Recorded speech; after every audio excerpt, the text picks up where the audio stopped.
On est sur le thème relever ceux qui sont tombés. Et aujourd'hui, j'aimerais encore aborder ça dans un angle vraiment très important. On va lire 1 Jean 5, le verset 16. 1 Jean 5, verset 16. Si quelqu'un voit son frère commettre un péché qui ne mène point à la mort, qu'il prie, et Dieu donnera la vie à ce frère. Il la donnera à ceux qui commettent un péché qui ne mène point à la mort. Il y a un péché qui mène à la mort. Ce n'est pas pour ce péché-là que je dis de prier. Amen. Amen. Soyez très attentifs. Et comme d'habitude, vous savez que les profondes révélations sont dans les détails. Relis le verset posément, on va voir quelque chose. Si quelqu'un voit son frère commettre un péché qui ne mène point à la mort, il prie, et Dieu donnera la vie à ce frère. Si quelqu'un voit son frère commettre un péché qui ne mène point à la mort, qu'il prie, et Dieu fera quoi? Donnera la vie à ce frère. Pourquoi Dieu va donner la vie alors que ce péché ne mène pas à la mort? Amen. Un péché qui ne mène pas à la mort, mais on dit que si tu pries, Dieu va donner la vie. Pourquoi Dieu lui donne la vie alors qu'on dit que le péché, ça ne mène pas à la mort? Lis la suite. Il la donnera à ceux qui commettent un péché qui ne mène point à la mort. Donc, il y a des péchés qui ne mènent point à la mort. Calme-toi, impudique. Je vais bien expliquer ça. Tu vas voir que c'est tout sauf ce que tu as compris. Il y a un péché qui ne mène point à la mort. Et il dit par la suite, il y a un péché qui mène à la mort. Ce n'est pas pour ce péché-là que je dis de prier. Donc, dans les péchés, il y a deux catégories de péchés. Il y a un péché, il y a un péché qui ne mène pas à la mort et il y a un péché qui mène à la mort. Mes frères et sœurs, écoutez, je vais corriger quelque chose ici. J'ai souvent entendu que le péché qui mène à la mort, là, c'est quoi? C'est faux. Le verset n'a pas dit ça. Relis. Il y a un péché qui ne mène. Un péché qui mène Il y a un péché qui mène à la mort. Oui. Ce n'est pas pour ce péché-là que je dis. Je dis que la plupart des chrétiens disent que ce péché, c'est le blasphème contre le Saint-Esprit. Et ce n'est pas vrai. C'est faux. Le blasphème contre le Saint-Esprit, c'est le péché qui mène à la mort. Ici, on a dit quoi? Un péché qui mène à la mort. Donc, ça peut être un péché comme un autre. Parce que quand les gens te disent que c'est le péché qui mène à la mort, c'est le blasphème contre le Saint-Esprit, ils se disent que comme je ne suis pas dans le blasphème contre le Saint-Esprit, je peux être léger sur les autres péchés. Je veux vous prouver que les autres péchés avec lesquels vous êtes léger, non? Ça peut être pour toi le péché qui te mène à la mort. Quand vous lisez la Bible, lisez posément. Il y a un péché qui ne mène pas à la mort et un péché qui mène à la mort. Je te trouble un peu maintenant. Tu vois le péché qui ne mène pas à la mort, non? Ça peut être le péché qui mène à la mort quelqu'un d'autre. Donc, où chacun est là, il ne sait pas que le péché qui va le mener à la mort. Donc, tu évites le péché. Amen. Je vais vous expliquer. Amen. Commençons à parler même du blasphème contre le Saint-Esprit pour clarifier toutes choses par rapport à ça. C'est quoi le blasphème contre le Saint-Esprit? Le blasphème contre le Saint-Esprit, c'est le péché qui mène à la mort. Ça veut dire que quand tu es dans ça, pas besoin de prier pour toi, tu es foutu. Et c'est quoi le blasphème contre le Saint-Esprit? Le blasphème contre le Saint-Esprit, c'est le fait de prendre la haine pour dominer l'amour. Écoutez-moi bien. Le blasphème contre le Saint-Esprit, c'est le fait de prendre la haine volontairement et de dominer l'amour par la haine. Jésus vient en Israël, il commence à faire les miracles. Les gens savent que les miracles que Jésus fait là, il est fait par le Saint-Esprit. Ils savent que c'est Dieu qui l'utilise pour faire ces miracles. Mais tellement ils le haïssent, ils choisissent de dire que ce que Jésus fait là, c'est le diable. Alors qu'ils savent que c'est Dieu. Donc le blasphème contre le Saint-Esprit, c'est de laisser la haine remplir ton cœur au point de voir ce que Dieu fait et de dire que c'est le diable. Le blasphème contre le Saint-Esprit, c'est prendre la haine pour dominer l'amour. C'est prendre le mensonge, non, pour dominer la vérité. Il y a des gens, ils vont vous montrer que vous êtes dans le blasphème contre le Saint-Esprit tous les jours. Et si vous ne vous repentez pas vite, il y a un moment où c'est l'ignorance. Mais au moment où on te donne la connaissance, si tu continues cette affaire, tu es perdu. Il y a des gens, ils ne t'aiment pas particulièrement. Ils entendent que tu as eu un bon poste dans une entreprise. Tellement ils te haïssent. Ils disent qu'ils sont sûrs que tu as couché avec le boss. Ils disent qu'ils sont sûrs que tu as couché au fétiche. Et pourtant dans leur cœur, ils savent que tu es compétent, tu as blasphémé contre le Saint-Esprit. Si c'est le Saint-Esprit qui a fait cette œuvre par cette personne, tu es cuit. Ils ont dit que Jésus chassait les démons par Belzébul, alors qu'ils savaient, le Père leur avait rendu témoignage que c'est par mon esprit. Mais ils ont refusé parce qu'ils disaient que c'est par Jésus. Les gens qui blasphèment contre le Saint-Esprit ont généralement toujours un problème personnel avec certains sujets. Donc lui, il aurait bien aimé que ce que Jésus fait là, ce soit quelqu'un d'autre qui le fasse. Mais comme c'est Jésus, il n'accepte pas, même si c'est que c'est Dieu. C'est ça le blasphème contre le Saint-Esprit. Amen. Donc chaque fois que tu es quelqu'un, tu t'exposes à blasphémer contre le Saint-Esprit. Pourquoi? Parce que Dieu peut faire quelque chose par cette personne un jour et tu dis que c'est le diable qui a fait ça. Faites attention à la haine. La haine vous expose au blasphème contre le Saint-Esprit. Laissons maintenant ça. Parlons du péché qui mène à la mort. Le péché qui mène à la mort, ce n'est pas le blasphème contre le Saint-Esprit. Le blasphème contre le Saint-Esprit, déjà, c'est sûr, te mène à la mort. Mais il y a d'autres choses, d'autres péchés. On a dit un péché, non, qui mène à la mort. Parlons-en rapidement. Ananias et Saphira avaient blasphémé contre le Saint-Esprit. Parlez-moi. Non, ils n'ont jamais blasphémé contre le Saint-Esprit. Qu'est-ce qu'ils ont fait? Le mensonge n'était pas le péché principal. Le péché principal qui a conduit Ananias et Saphira à la mort, c'était de vouloir montrer une image qui n'est pas la vraie image. C'est l'hypocrisie. Ananias et Saphira ne sont pas morts parce qu'ils ont menti. Ils sont morts parce qu'ils ont été hypocrites. Le mensonge, c'est l'un des premiers nés de l'hypocrisie. Quand quelqu'un est hypocrite, il ment. Amen. Amen. L'hypocrisie conduit au mensonge. Ananias et Saphira ont dit que on a vendu notre terrain, voici tout l'argent de ça ici. Écoutez, ils avaient coupé une partie. Quel était leur but? Ananias et Saphira voulaient que les apôtres et l'église les voient comme des personnes qui ont vraiment le fardeau pour le Seigneur. Amen. Ils vendent le terrain, ils donnent tout l'argent. Wow! Et l'apôtre Pierre leur a dit, quand vous n'avez pas vendu le terrain, est-ce que ça vous appartenait pas? Et même quand vous avez vendu le terrain, est-ce que l'argent n'était-il pas à votre disposition? Une façon de leur dire, et je corrige ça rapidement. Les gens lisent ce passage, ils ont l'impression que Ananias et Saphira sont morts parce qu'ils n'ont pas donné tout l'argent à l'église. Amen. Ananias et Saphira ne sont pas morts parce qu'ils n'ont pas donné l'argent à l'église. Pierre a dit que vous, c'était ton argent, c'était à votre disposition. Une façon de dire que si vous aviez vendu le terrain à 1 milliard, mais vous aviez décidé de donner à l'église 10 000 francs, il dit que c'est votre argent. C'est ce que Pierre leur disait. Amen. Où ils ont tenté le Saint-Esprit et menti à Dieu, c'est quand ils viennent donner une impression qui est une fausse image d'eux. Ils veulent se faire passer pour ceux qui ont vraiment le fardeau, au lieu de se montrer avec la quantité de fardeau qu'ils portent. À cause de ça maintenant, à cause de cette image qu'ils voulaient qu'on ait d'eux, ils ont menti. Ils sont mauvais ou faux. Ils ont commis un péché qui mène à la mort. Pourquoi? Comment est-ce qu'on fait pour savoir qu'un péché mène à la mort? Il n'y a pas de repentance. Il n'y a pas de possibilité de repentance. Et tu as remarqué ce péché-là dont tu ne te répands plus rapidement là. Bientôt ça va te conduire à la mort. Comment savoir qu'un péché va te conduire à la mort? Tu n'as plus la promptitude à te repentir lorsque tu le commets. Ça les a conduits à la mort. Hérode parle devant la foule. Et le peuple dit quoi? Parole d'un Dieu et non d'un homme. Il a gonflé le thorax. Un ange a fait comment? L'a frappé. Quel était le péché d'Hérode? L'orgueil. Différent de l'hypocrisie d'Ananias et Saphira. Et ça fait comment? Ça va conduire à la mort. Amen. Amen. Donc, il y a un péché qui mène à la mort. Voici, il y a deux cas.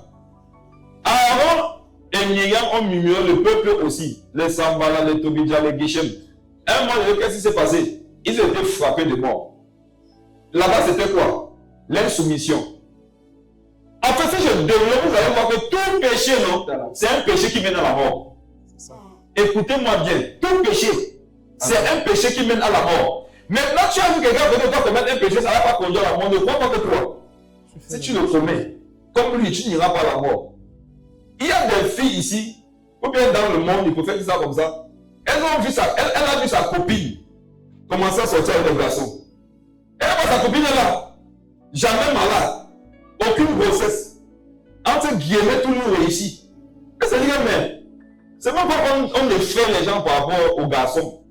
Et pas aussi. Le garçon lui envoie un SMS. Elle répond, il tombe enceinte.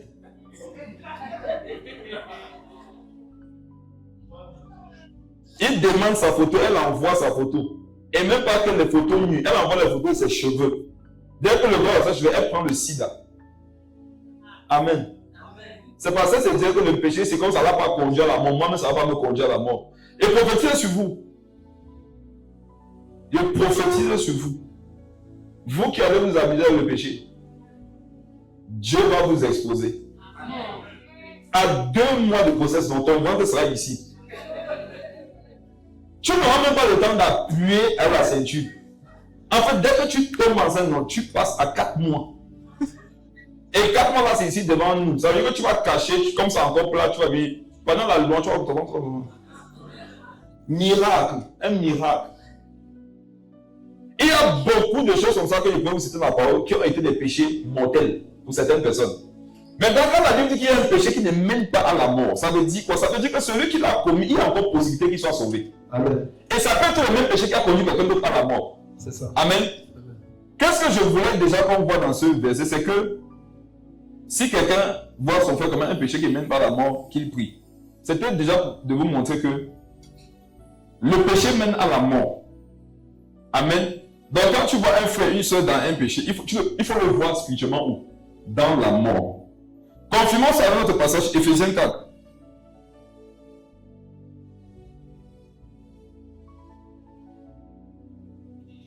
Le verset 14.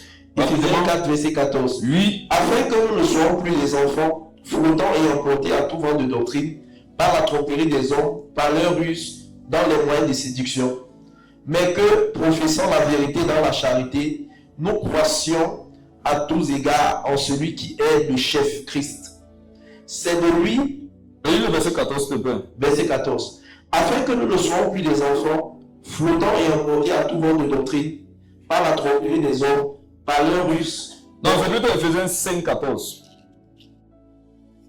Ephésiens 5, 14. Ephésiens 5, 14. Ephésiens s'adresse aux chrétiens. Qu'est-ce qu'il est dit là-bas? C'est pour cela qu'il est dit, réveille-toi, toi qui dors, relève-toi d'entre les morts, et Christ t'éclairera. Lorsque tu t'endors spirituellement, quand tu tombes de péché, tu dors où? Dans la mort. Amen. Lorsqu'un frère, lorsqu'une soeur rétrograde, parce qu'il faudrait que je précise aussi quelque chose. Quand on parle de relever ceux qui sont tombés, est-ce que vous savez qu'il y a des gens qui sont tombés mais ils sont toujours debout? Amen. Comprenez ça? Il y a des gens qui sont tombés debout. Qui a dormi debout ici? C'est arrivé à qui? Tu vois que tu as un esprit, non? Normalement, ça qu'on dort couché. Mais ça peut arriver à dormir debout. Amen. Il y a des gens qui sont tombés. Mais quand tu regardes, ils sont debout. Est-ce que vous savez que votre regard c'est tombé? Amen. Amen. Tomber là, c'est pas que tu as commis un péché. Tomber, c'est que tu as baissé la cadence de l'esprit. Qui a pris l'avion? Levez la main. Ne faites pas la fausse humilité. Bon, je ne vais pas montrer. Montre! Arrêtez ça. Qui a pris l'avion? Lève ta main. Qu'est-ce qui se passe lorsque vous avez atterri? Il y a 2 choses qui se passent. Le pilote dit des choses qu'on ne comprend pas. Quand la Bible dit que si tu ne veux pas nous parler, ne parle pas. Si tu veux nous parler, parle-nous audiblement. Deuxième chose qui se passe, il a annoncé qu'on va dire, c'est qu'à un moment donné, l'avion commence à descendre. Quand ça descend, qui a souvent l'impression que bon, il doit faire sa dernière prière. Quand ça fait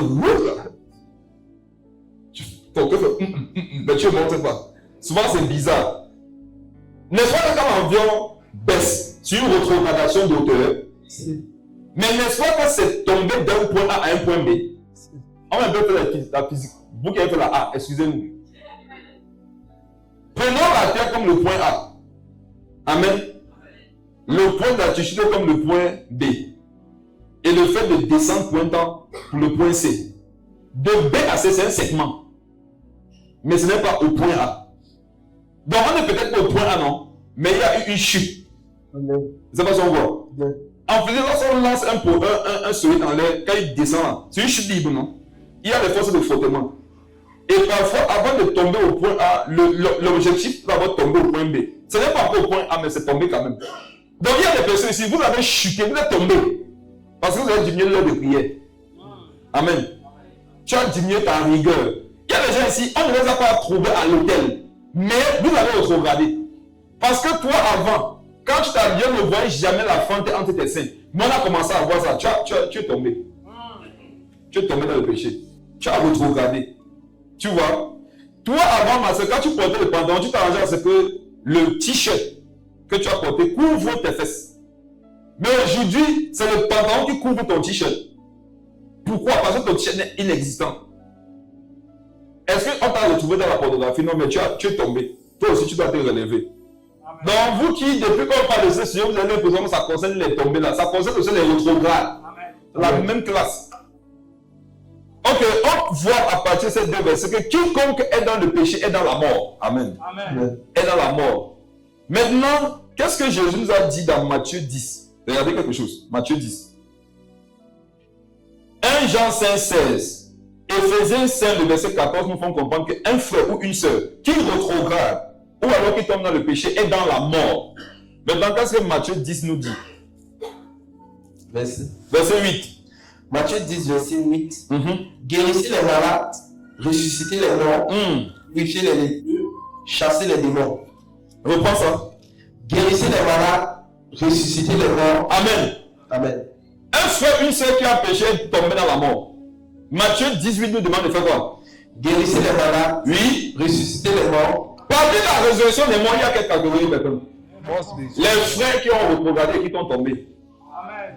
Quand tu es un facile relevé, non, tu as expérimenté la résurrection des morts. Amen. Ne pensez pas que la résurrection des morts, non, c'est seulement le fait d'aller dans la mort. Un corps gonflé et à glacer, tu peux s'élève. La première forme de résurrection des morts, on doit expérimenter dans l'église. Et je peux vous dire une chose, si vous ne pouvez pas rester un frère dans l'église, vous ne pouvez pas rester un mort dans la mort. Il y a des gens, ils laissent les cadavres dans l'église, ils courent dans les morts. Tu vas rencontrer un ange qui va te dire que pourquoi cherches-tu parmi les morts les miracles que tu devais commencer à expérimenter à l'église? N'a-t-il pas dit que ce n'est pas ici? Galilée, non? C'est l'église. Amen. Jésus a dit, les anges ont dit, il vous attend en Galilée. C'était une destination où devait s'opérer le plan de Dieu. Galilée de la résurrection des morts, c'est dans l'église. Et vous t'assure, non? Vous ne le saurez peut-être jamais assez, mais vous dites une chose. La plupart des morts sont dans l'église. C'est pour ça que même Dieu est venu rester que là-bas. Quand tu vois la vie venir rester, il faut savoir que là-bas, non? Il y a les cadavres très mal.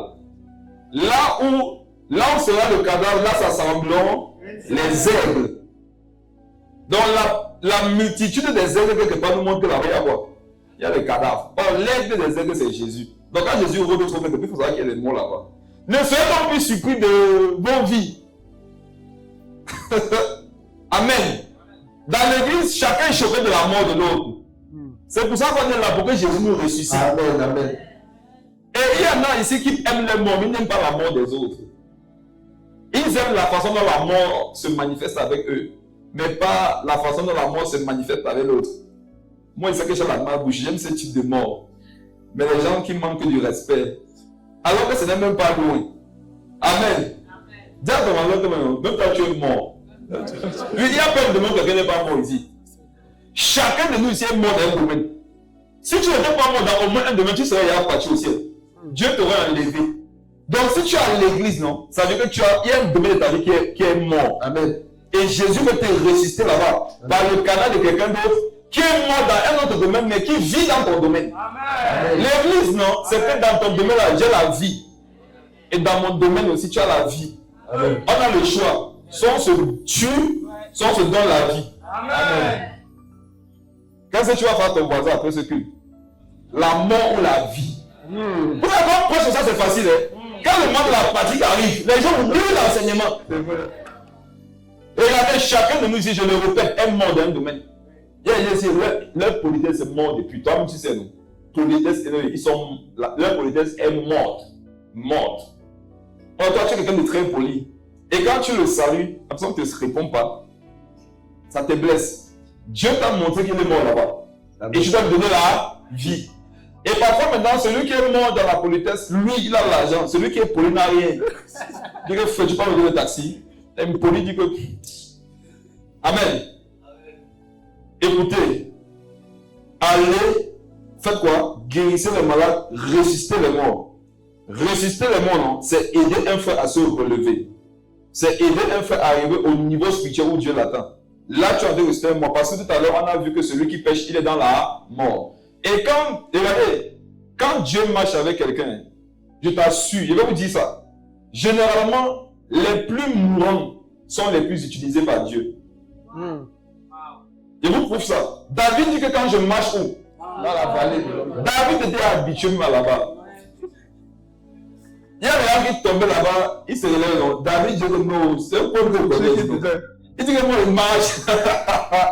Quand je marche dans la vallée des hommes de la mort, il dit que je ne crains plus. Je connais le comme si. Pourquoi je ne crains plus? Car tu es avec moi. Regardez les résultats que David avait. Est-ce que vous savez que David avait ces résultats dans la mort? Et Paul nous a dit ça autrement. Paul a dit que quand je suis faible, c'est là que je suis fort. C'est quoi le fait? C'est celui qui réalise que moi, si j'ai des manquements, ça ne va pas. J'ai besoin de la grâce de Dieu. Quand le Seigneur voit cette humilité, il va venir te fortifier. Il va tellement marcher avec toi, tu disais qu'on croira que toi, tu n'as aucun défaut. Vous voyez les plus spirituels de l'église, sinon, c'est les plus morts. Je vous dis, et comme ils sont conscients qu'ils sont morts, non, ils sont au pied du Seigneur. Et étant maintenant au pied du Seigneur, Dieu leur parle. Dieu leur communique l'onction, Dieu les utilise. Quelqu'un qui est fort ne peut pas marcher Dieu. Si vous voyez quelqu'un marcher, je ne sais pas s'il est conscient de sa faiblesse. Amen. Donc ressuscitons-nous les uns les autres. Amen. Amen. Amen. Ça ne doit pas te surprendre qu'un frère soit mort. Ça doit te surprendre que tu es au courant qu'il est mort, mais tu ne lui donnes pas la vie. C'est ça qui doit te surprendre. Ressusciter les morts. Donner-leur la vie.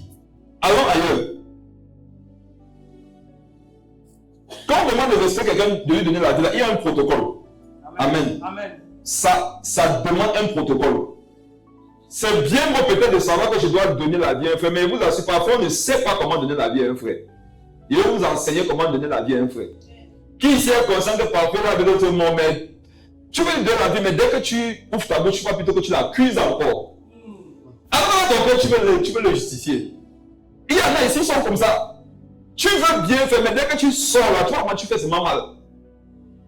Et tu peux dire comme l'apôtre Paul, qui me délivrera du corps de cette mort. Je veux faire le bien, mais le mal attaché à moi. Il y en a. Elle se lève pour avoir, elle dit que non, je m'avais chez tel seul pour qu'on prie pour tel seul qui traverse des difficultés par rapport à sa vie spirituelle. Mais quand elle arrive là-bas, elle ne sait pas ce qui se passe. Elle fait le combo ça. Et pendant qu'elle fait le combo ça, elle sait qu'elle ne doit pas faire ça. Mais elle dit que finissons quand même. Vous voyez pas ce que vous faites. Il y en a qui te font du mal. Ils savent qu'ils ne doivent pas faire ça, mais ils ne savent pas pourquoi. Ils n'arrivent pas à ne pas faire ce qu'ils savent qu'ils doivent faire. Ils font ce qu'ils savent qu'ils ne doivent pas faire. Je vais t'aider. Amen. Première chose dans le protocole pour aider quelqu'un à ressusciter, c'est d'être conscient de l'adversité. Je vais vous expliquer ce que je vais dire. Allons dans 2 Corinthiens. Non, 1 Corinthiens d'abord, chapitre 10. 1 Corinthiens 10. Verset 13. 1 Corinthiens 10, verset 13. Aucune tentation ne vous est survenue qui n'ait été humaine. Et Dieu qui est fidèle ne permettra pas que vous soyez tentés au-delà de vos forces, mais avec la tentation, il préparera aussi le moyen d'en sortir, afin que vous puissiez la supporter. Quand je parle d'être conscient de l'adversité, à quoi est-ce que je fais allusion? Quand tu vois un frère ou une soeur rétrograder ou tomber, la première chose qui doit te venir à l'esprit, c'est qu'il a été opposé à une force. On est d'accord, non? Qui ici a tombé pour rien? Qui a tombé le péché ici pour rien? Donc, rien ne te tente, non, tu tombes sans tentation. Ça n'existe pas. Quand quelqu'un tombe, ça veut dire que quelque chose l'a fait tomber. Amen. Maintenant, la mauvaise habitude que beaucoup ont, c'est de ne pas se focaliser sur ce qui fait trébucher les gens, mais c'est de se focaliser sur ceux qui trébuchent. Si tu veux m'aider, ne te focalise pas sur moi qui trébuche, mais sur ce qui me fait trébucher. Donc, première chose, Tu dois être conscient de l'adversité de sa vie, de ce qui s'est opposé à lui pour qu'il se retrouve là. Attendez mes frères et sœurs. Si on te dit que non, je vais prendre un frère ici là, Brian. On dit que Brian a volé au travail. On sait qu'il cherche quand même Dieu. Non? Si on dit qu'il a volé au travail, c'est vrai, sûrement, mais il y a quelque chose qu'il a fait voler. Amen, amen, amen. Amen, amen. Vous n'aimez pas le côté là, c'est de ça que je veux parler. Regardez, non, il y a quelque chose qu'il a fait voler. Si on traite la raison pour laquelle il vole, et il vole encore, c'est un démon. Parce que même les démons, il y a des choses qui les font chuter. Même les démons ont besoin de quelque chose pour les faire chuter. Les démons pêchent pour rien. Ils ont mal. Ils sont jaloux. La jalousie fait chuter les démons. Le fait que Dieu les ait chassés, mais qu'il nous ait accueillis, ça leur fait mal. Donc même les démons, quand ils chutent là, ils chutent avec une raison. Regardez quelque chose. Ici, Paul dit qu'aucune tentation ne vous est survenue qui n'a été humaine. Donc, ce qui va faire que quelqu'un retrograde ou tombe, c'est quoi? C'est une tentation. Parlez fort. Parlons fort. C'est une tentation. Et comme je vous l'avais expliqué, ici dans 1 Corinthiens 10 au verset 13, Paul n'était pas encore conscient de certaines réalités. Regardons maintenant 2 Corinthiens 1, le verset 8.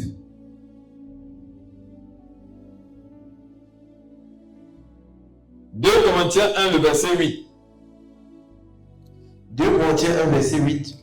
Nous ne voulons pas, en effet, vous laisser ignorer, frères, au sujet de la tribulation qui nous est survenue en Asie, que nous avons été excessivement accablés au-delà de nos forces, de telle sorte que nous désespérions même de conserver la vie. Amen. Amen. La marche de la sanctification, c'est le fait de marcher avec une force opposée à une autre force. Le fait de ne pas mentir, c'est de marcher avec la force de la vérité contre la force du mensonge. Le fait de ne pas voler, c'est de marcher avec la force de l'intégrité contre la force du mensonge. Amen. Donc, chaque jour, quand nous nous sanctifions là, nous sommes en opposition à des forces et à des tentations. À une époque, Paul dit que toute tentation non, qui vous est survenue là, c'est humaine, tu peux gérer. Paul ne connaissait pas encore certaines choses. Dans 2 Corinthiens 1, le verset 8, il a expérimenté quelque chose, il était tenté Au-delà de ses forces. Il était tenté au-delà de ses forces. Ça veut dire quoi? Quand ton cœur est pur par rapport à un frère, si tu apprends qu'il est tombé, qu'est-ce que tu dois te dire? Il a été opposé à une force supérieure à lui. On est ensemble? Amen. Ou bien vous me regardez seulement, mais vos esprits sont ailleurs. Parce que quand on peut tomber debout, hein, tu peux la voir, tu me regardes, mais tu n'es pas là. Hein. Tu as donné juste ton loyer. Souligné. Et là, tu peux dire que ouais, mon loyer, je vais me faire ça comment? Tous les soucis que vous avez laissés avant de venir ici, laissez ça là-bas. Amen. Je vais toucher un verset important par rapport aux inquiétudes. Vous allez voir que beaucoup ici, vous n'arrivez pas à vous relever parce que vous êtes inquiet. On est ensemble. Amen. 2 Corinthiens 1, verset 8, Paul dit, nous avons été tentés au-delà de nos forces. On comprend par là que quelqu'un peut être tenté au-delà de ses forces et il chute. Pourquoi? Parce qu'il n'avait pas encore le niveau spirituel qu'il fallait pour gérer la situation. Quand le Seigneur te demande de prier chaque jour, de méditer chaque jour, regardez, nous sommes en 2026, non? Il y en a ici, il y a des tentations qui vont survenir le 1er janvier 2027. J'ai comme ça prophétisé ce cadeau que tu vas voir en 2027. Amen. Il y en a ici, il y a des tentations qui vont arriver le 1er janvier 2027. Dieu voyant ça arriver, il te demande aujourd'hui le 40e. Nous sommes le 22. Le 22 mars 2026, médite et prie tous les jours. Sachant que si tu lui obéis, le 1er janvier 2027, tu auras la carrure spirituelle qu'il faut. Amen. Or, pendant la fin de l'année 2027, tu as jonglé 20 jours. Ça fait que tu n'auras pas la carrure que tu étais censé avoir lorsque cette tentation viendra. Qu'est-ce qui va se passer quand la tentation va survenir? Tu vas chuter. Quelqu'un maintenant de spirituel qui apprend ça, il sait qu'il faut te fortifier toi, non? Et traiter le problème. Voilà comment on ressuscite quelqu'un. Première étape. Amen. Amen. Tu apprends que quelqu'un a mal fait, non? Regarde, ne le condamne pas. Dis-toi que s'il est tombé dans ça, ça veut dire qu'il ne connaît pas. Il n'a pas la connaissance qu'il faut. Parce qu'il ne peut pas avoir la connaissance qu'il faut, il tombe volontairement. Amen. Amen. Chacun ici connaît de nous où ça ne va pas dans sa vie. Amen. Marié, célibataire, chômeur, travail. Chacun a un domaine où ça le menace. Il y a des femmes qui ne connaissent pas respecter leur mari. Regarde, non, elle veut te respecter. Mais elle va elle dit, laisse-moi un chouin. Chouin, non. Ça attache à ses lèvres. Dans son cœur, elle te dit que B, mais c'est B qui sort, mais quand ça vient, ça bouge chou. Après, pourquoi il fait ça? Il y a des femmes qui disent pourquoi il fait ça? Il y a notre mari, non, lui qui est 15 ans, sa femme, il claque, il dit que ouais, c'est que mon père faisait à ma mère et au voyage. Voici que j'ai réussi à faire la femme si. Tu prépares, tu passes à la maison, tu passes à les enfants. Il sait que tu es une bonne femme, il sait pas pourquoi il ne peut pas ne pas être violent. Vous voyez un peu? Il y a aussi les célibataires, ils ne savent pas pourquoi ils sont en train d'accuser les maris. Ils savent bien que non, je ne sais pas ce qui se passe là-dedans. Mais ils ne peuvent pas s'empêcher de dire qu'ils ne sont pas romantiques. On attache ton romantisme. On attend ton romantisme. Que il marche la même main dans la main. Moi, je me marie. Non, tu vas te marier quand avec ton cœur, tu vas te marier quand ton cœur est regardé, tu ne peux pas te marier. Puis c'est là ton cœur, quand même marier, je vais montrer comment on fait. Donc, tu vas te mettre ça pour nous montrer. Regarde ton cœur. Tu vas te marier pour nous montrer. Et tu vas te marier. Et je dis, non, les fondements sont renversés. Fais attention, fais attention. Moi, j'ai décidé de dire que si quelqu'un fait mal, c'est parce qu'il ne sait pas faire bien. Je dois lui apprendre à bien faire. Amen. Et quand tu n'as pas pris la peine d'apprendre à quelqu'un à bien faire, ne te plains pas qu'elle fait mal. Et répète ça. Amen. Si vous ne vous êtes pas investi dans la vie des gens pour leur apprendre à faire mal, pour leur apprendre à faire bien, quand ils font mal, ne vous plaignez pas d'eux. Ce que vous attendez qu'ils manifestent ça, non? Ils ont appris ça de qui? Qui leur a montré ça? Amen. Je sais que nous sommes ensemble. Amen. Ça me permet de dire à quelqu'un ici que ce qui te donne le droit légal de reprendre quelqu'un, c'est le fait au préalable de lui enseigner les bonnes voies. Amen. Si tu n'enseignes pas les voies de Dieu à quelqu'un, tu n'as pas le droit de le reprendre s'il fait mal. Moi, j'ai le droit de vous reprendre. Vous savez pourquoi? Je prie pour vous. Je gêne pour vous. Je vous enseigne. Je vous supporte. Je te vois personnellement derrière. Donc, si tu fais mal, moi, j'ai le droit devant Dieu de pouvoir te corriger. Mais toi, tu n'as pas forcément le droit de corriger quelqu'un, ton frère, ta soeur, pour lequel tu ne fais rien afin qu'il s'améliore. Les critiques que vous voyez là, non? Si quelqu'un vous donne le don d'interprétation, en fait, quand tu critiques, tu fais comprendre aux autres et au monde spirituel que je ne fais rien pour cette personne. Vous allez voir qu'il est très rare de critiquer quelqu'un dans la vie duquel on s'investit. Quand tu t'investis dans la vie de quelqu'un, ce que tu espères, c'est que ça s'améliore. Tu ne peux pas toi-même t'investir dans la vie de quelqu'un et critiquer en même temps la personne. Donc ceux qui critiquent jamais, ce sont ceux qui ne s'investissent pas à aider les autres à bien faire. Vous comprenez? Changer de comportement. Aider les gens à bien faire. Quelqu'un a un comportement, une façon de faire. Est-ce que tu lui as dit? Est-ce que tu lui as montré comment bien faire? Il a refusé. Beaucoup font parce qu'ils ne savent pas. En fait, beaucoup font mal parce qu'ils ne savent pas comment faire bien. Il y a des gens ici, ils savent qu'il faut aider, mais ils ne savent pas aider. En fait, ils savent dans sa tête, non, qu'il faut aider. Mais comment aider sur le plan pratique, ils ne connaissent pas. Il faut peut-être lui dire que tu vois, quand tu as 1000 francs, non, ne mange pas tous les 1000 francs, garde 200. Le jour où tu remarques que ses lèvres sont sèches, donne les 200. Elle dit, oh, j'avais vu que ses lèvres étaient sèches depuis, mais il ne savait pas qu'il fallait qu'il coupe 200 pour lui donner. Beaucoup ne savent pas. Amen. Donc, première chose, c'est quoi? Il a dit que c'est quoi? Elle se concentre sur l'adversité qu'il y a dans sa vie. Il faut savoir que s'il fait mal, c'est parce qu'il y a de l'adversité dans sa vie. Tu vas épouser peut-être demain un mari dont le papa tapait la maman devant lui tous les jours. Amen. Il a donné sa vie à Jésus. Mais on ne l'a jamais formé à faire le contraire. Est-ce que vous savez qu'il y a des gens qui sont nés de nouveau, mais qui n'ont pas changé? Il est né de nouveau, non? Mais dans certains domaines-là, il est encore païen. Répondez-moi. Amen. Ça fait que non, il a donné sa vie à Jésus, mais pas ses coups de poing. Lui, quand ça ne va pas, il ne pense pas à la prière. Il ne pense pas à la paix de la paix, à la communication. Son père lui a montré le fils. Il faut gagner un temps dans la vie. Parce que chaque fois que sa mère voulait appeler, oui, le père envoyait une. Quand elle avait continué, deux. Et lui, il avait remarqué quand le père c'est one, two, là, moi c'est Camille, dit waouh, vraiment. Mais dit c'est Marie, ça va, ah, tu dis, un esprit va lui dire que souviens-toi.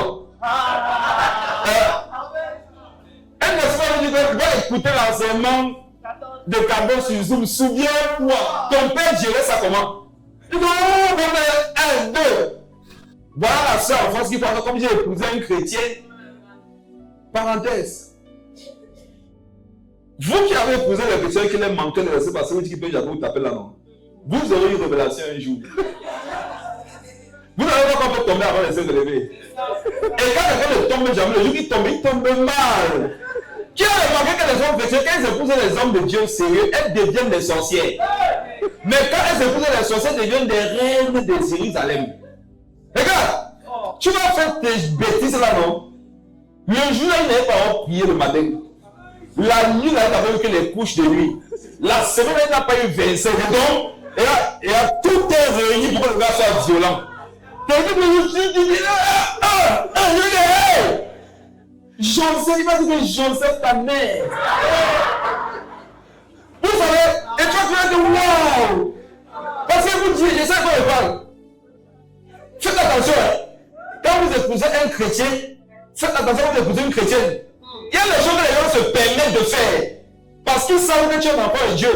Je peux vous dire une chose. J'ai parlé avec un homme de Dieu, il pleurait, mais il me parlait. Il me parlait, il pleure les larmes coulent. Il me dit que mon frère, ce que ma femme me fait. Il dit que ce que ma femme me fait. Donc, elle le détruit, non? Elle lui prescrit le péché. Elle le méprise. La nuit, il venait, elle dit que non. Elle dit que, regarde, non, il y a les femmes dehors. Wesh.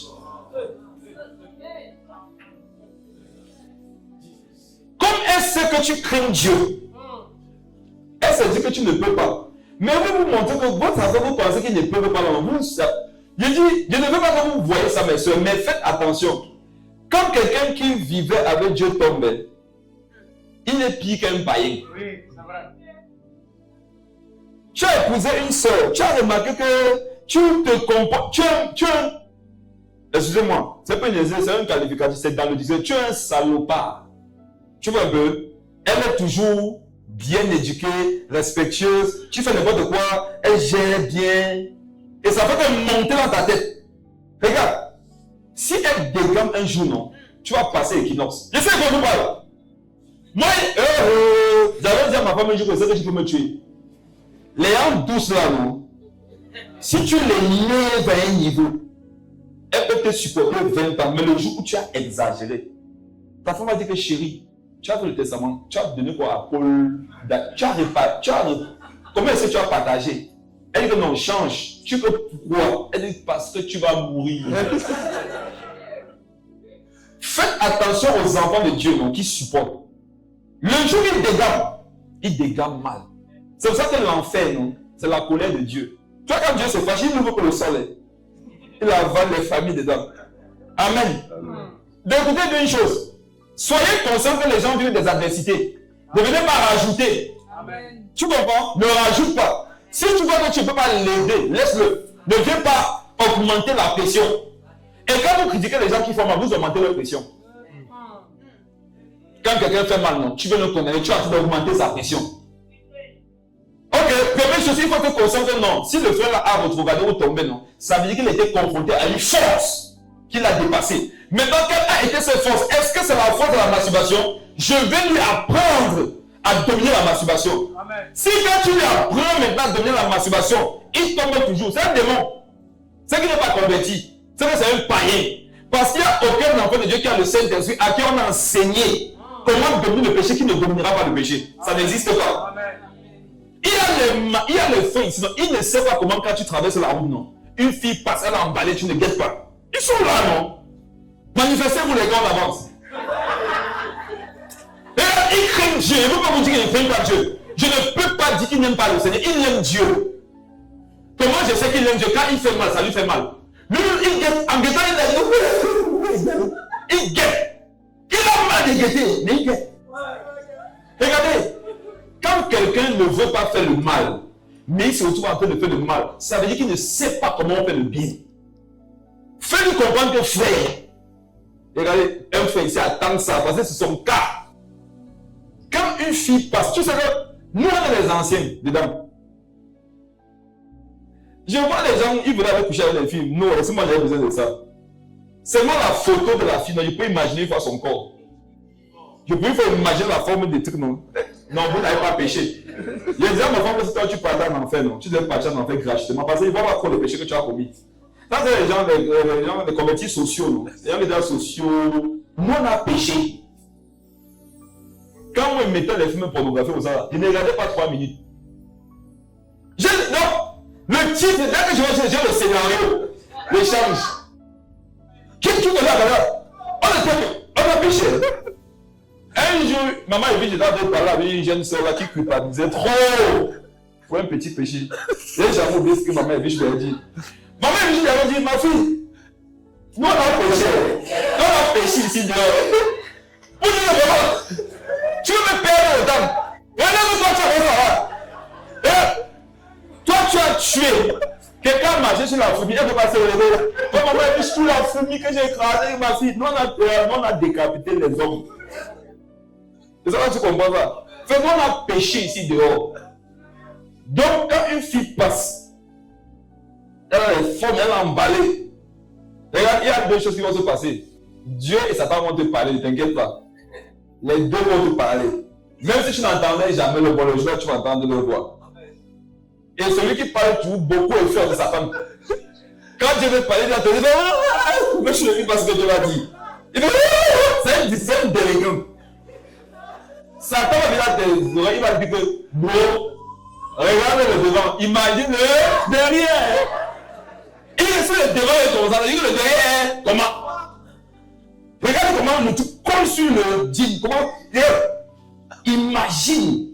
Et la force de Satan, c'est ça, c'est de te pousser dans le mensonge de la réflexion. Dieu va te dire, mon fils, tu as le Saint-Esprit. Tu es un roi. Tu ne peux pas mettre des choses impies devant tes yeux. Parce que tes yeux ne sont pas faits pour combattre le mal, mais pour avoir des visions. Mais tu vois, celui à qui tu vas prêter ton oreille, non, va te oindre. Amen. Et une chose est sûre, c'est que Dieu me l'avait dit. Dieu m'avait dit que chaque fois que tu vas réussir, il va te oindre un peu plus. Et regarde, Dieu te dira que mon fils, le fait de ne pas regarder, ça va te faire mal, mais c'est une bonne douleur. C'est ça que vous voyez. Amen. Je vois mon visage bouiller le fait, il sait que c'est de vous qu'il parle. Tu ne regardes pas, non? Ça te fait mal parce que tu aimerais bien regarder. Et tu vois, quand cette douleur-là t'envahit et tu n'as pas regardé à la fin, comment tu te sens? Tu vois, Yvan? Regarde, il m'a dit. À la fin, tu es fier. Et c'est pas ce que vous voyez. Donc, c'est quoi la croix? La croix, c'est quelque chose qui me fait plaisir, mais justement, je porte ma croix. Porter ma croix, c'est que je refuse ce plaisir. Amen. Amen. Et je décide d'avoir cette douleur. Et au fur et à mesure que tu t'habitues à cette douleur, ça devient facile. Voilà, maintenant, parfois, on va seulement te faire remarquer qu'elle était passée. Toi, tu ne vois plus. Parce que tu t'es discipliné. Voilà, par exemple, comment on fait pour gérer ça. Et tu répètes le psaume 101, verset 3. Qui dit, par exemple, que je ne mettrai rien de plus devant mes yeux. J'ai la conduite des péchés s'attacha par moi. Rappelle-toi que tes yeux, c'est pour les visions. Regarde, quand on ne doit pas pécher, tout ce qui peut m'aider à ne pas pécher, il pense à ça. Il pense à JP. Il dit que regarde, JP compte sur moi. Si elle guette la femme, si je rentre avec elle la notion chez moi, et ça, vous voyez, fais tout ce que tu peux, mais lutte. Et tu vas voir, quand Dieu va te voir lutter, il va t'aider. Amen. Amen. Amen. Amen. Deuxième chose à faire, c'est aimer la personne. 1 Pierre 4, verset 8. Après que tu aies été conscient de l'adversité à laquelle cette personne aurait été exposée, qui dominait ses forces, deuxième chose, qu'est-ce que tu dois faire? Il faut l'aimer. 1 Pierre 4, verset 8. Avant vous, ayez les uns pour les autres une ardente charité. Oui. Amen. Ce verset a deux parties. La première partie demande de faire quoi? Aimez-vous les uns les autres. Ayez les uns pour les autres une ardente charité. Mes frères, on ne doit pas avoir la charité pour rien. Il y a une raison pour laquelle nous devons avoir la charité dans nos cœurs les uns pour les autres. Vous comprenez? Amen. Vous allez vous rendre compte que vous voulez aimer les gens, mais vous n'y arrivez pas. C'est parce que vous ne savez pas comment vous devez les aimer. Je sais que vous êtes là. Non? Regarde, tu veux aimer tel, mais tu n'y arrives pas. Tu n'arrives pas à l'aimer. C'est parce que tu ne sais pas pourquoi il faut que tu l'aimes. Même pas savoir pourquoi je dois faire une chose. Me prive de la force de faire cette chose. Amen. Et les uns pour les autres.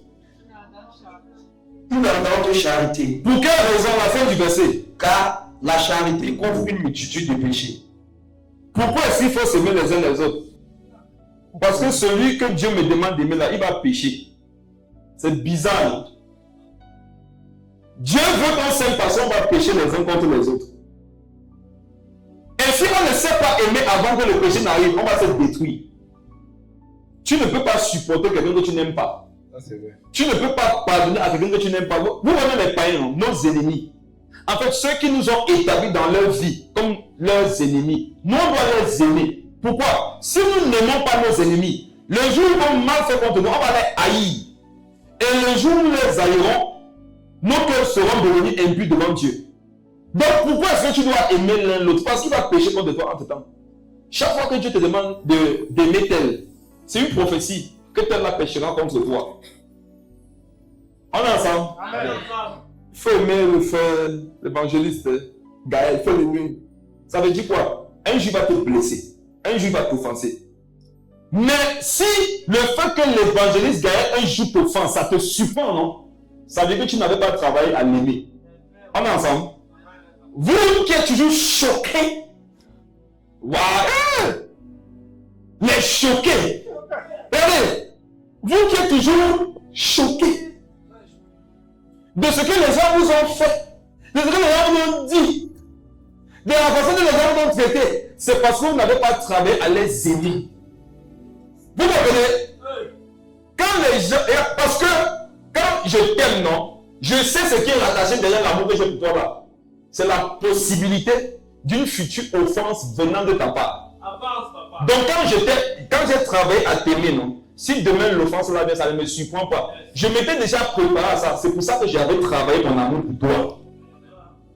Amen. Amen. Chaque choc dont tu es victime exprime le fait que toi tu n'as pas travaillé à aimer ce qui te choque. Si quelqu'un ici te choque, ça veut dire que tu ne l'as pas encore aimé. Je répète ça fort. Si quelqu'un ici, non, te choque par son comportement, ses parents et son attitude, ça veut dire que toi, tu ne l'as pas encore aimé comme il faut. Si tu l'as aimé comme il faut, tu es préparé à ça. Et quand ça vient, ça ne te dérange plus. Amen. Amen. Et les uns pour les autres, ils n'ont pas charité. Car la charité couvre une multitude de péchés. Donc Dieu te demande de beaucoup aimer parce qu'il y a les péchés qui arrivent. Et il faudra que ton amour la fasse quoi? Couvre ces péchés. Et Dieu te rassure que ça va arriver. Le problème n'est pas le péché qui arrive. Le problème est que est-ce que tu auras l'amour pour le couvrir? Est-ce qu'on doit douter qu'il y aura le péché?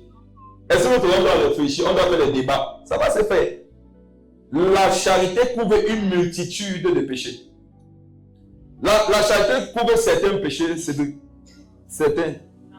Quelques péchés. De temps en temps péchés. Rares péchés. Ça couvre quoi? Parlez fort. C'est nous qui souffrons. Dieu nous a tout dit dans la Bible. On dit que la charité couvre une multitude. C'est 1 Pierre, on est dans 1 Pierre, c'est la Bible dont on parle des frères, les uns avec les autres. Amen. Amen. Dans l'église, on peut avoir des multitudes d'offenses, de frustrations, de conflits. Amen. Mais ça vient exposer le niveau d'amour qu'on a les uns pour les autres. Amen. Quand tu te sépares de quelqu'un, quand tu prends des gens, moi désormais avec tel, il ne parlait plus. C'est parce que tu ne l'aimes pas. On ne peut pas se prouver de quelqu'un qu'on aime. Il y a des gens qui vous disent non, c'est parce qu'il n'y a pas l'amour dans vos cœurs. Comment tu peux dire que bon, le prophète Bertrand m'offense, mais il a parti pour lui parler, puis il prêche même plus à lui. C'est parce qu'il n'aime pas. Regardez, est-ce que vous pouvez souffrir de vous priver de quelqu'un que vous n'aimez pas? Écoutez, je vais dire ça autrement. Est-ce que non, si tu te prives de quelqu'un que tu n'aimes pas, tu vas souffrir de son absence? Non. Si donc tu arrives à vivre sans moi, et tu n'en souffres pas, c'est que tu ne m'aimais pas. Mais si tu m'aimes, même si c'était fait quoi, tu ne pourras pas vivre sans moi. Amen. Ça c'est vrai. Les foyers comprennent ce que j'ai dit, non? Est-ce que les maris comprennent? Amen. Vous vous finissez à 6 heures. Marchez comme les mabouillards. Si, quand il y a l'amour, non, ça va durer 15 minutes. Amen. Amen. Tu as un petit conflit à ta femme. Tu as la cuisine, tu as encore fait ton thé. Elle a encore fait ses œufs. Personne ne parle à personne. Mais chacun parle dans son cœur à l'autre.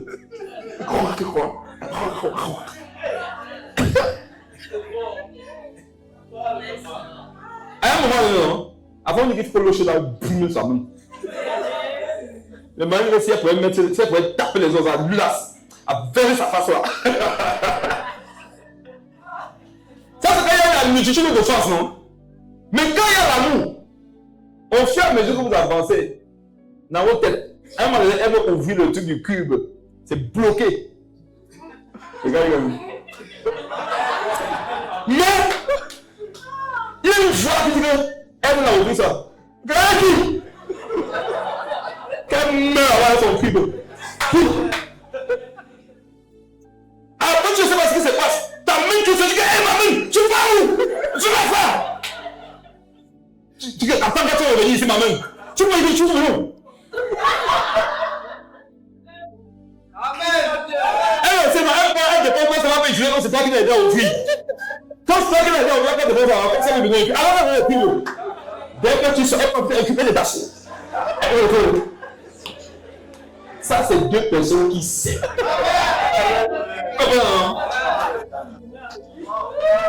C'est fort.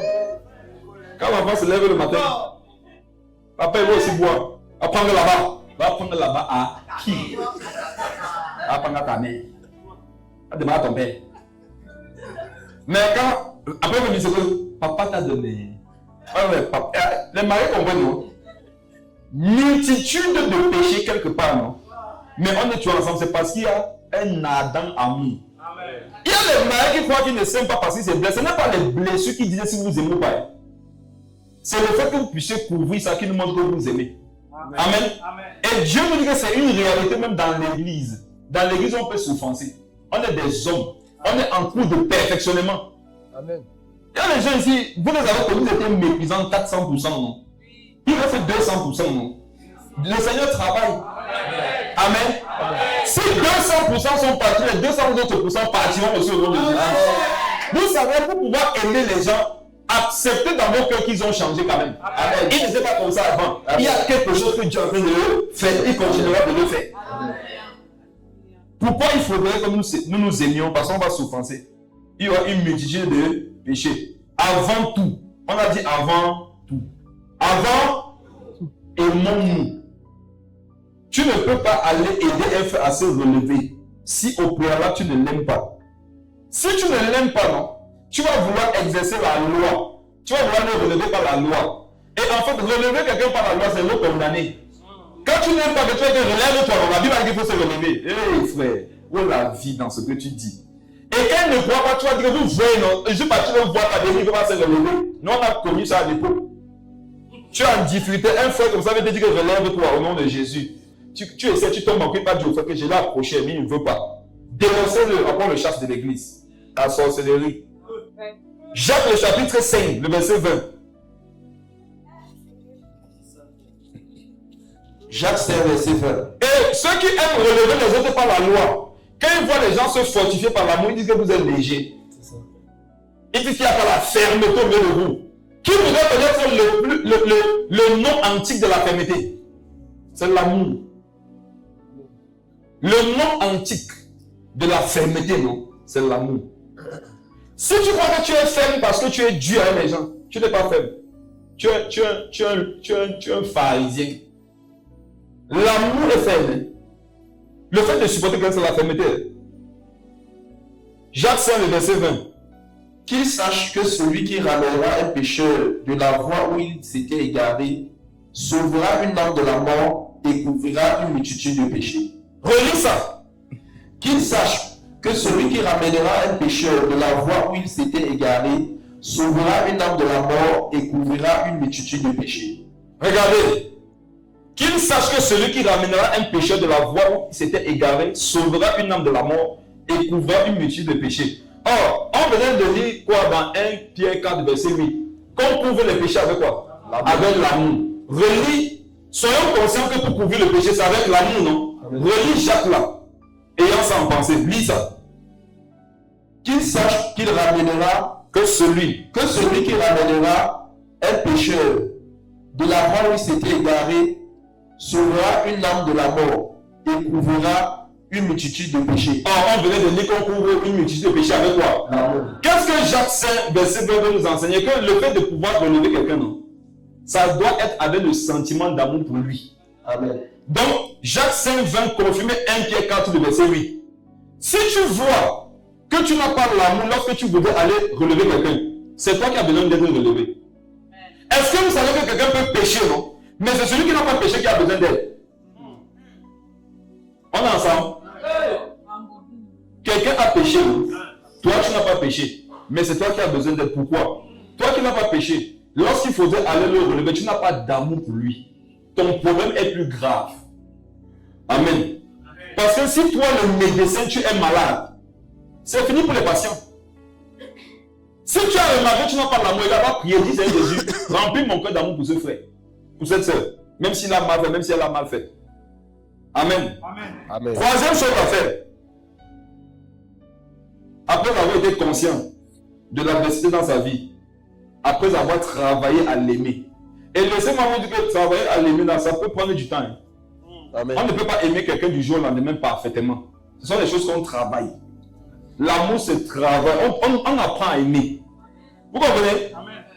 On apprend à aimer. S'il y a des personnes ici, mariées, fiancées, frères et sœurs, en famille, si votre amour a pris un coup, on apprend à aimer. L'amour vient embellir le visage des gens. Quelqu'un peut être moche, mais l'amour le rend beau. Quand quelqu'un peut être beau, la haine le rend moche. En fait, tu vois selon l'état de ton cœur.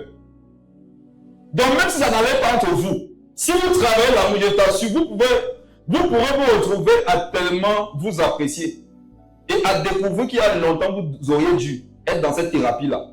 Apprends à aimer. Amen. Apprends à faire du bien, apprends à supporter. Troisième chose à faire, c'est de prier. Prier. Revenons dans 1 Jean 5.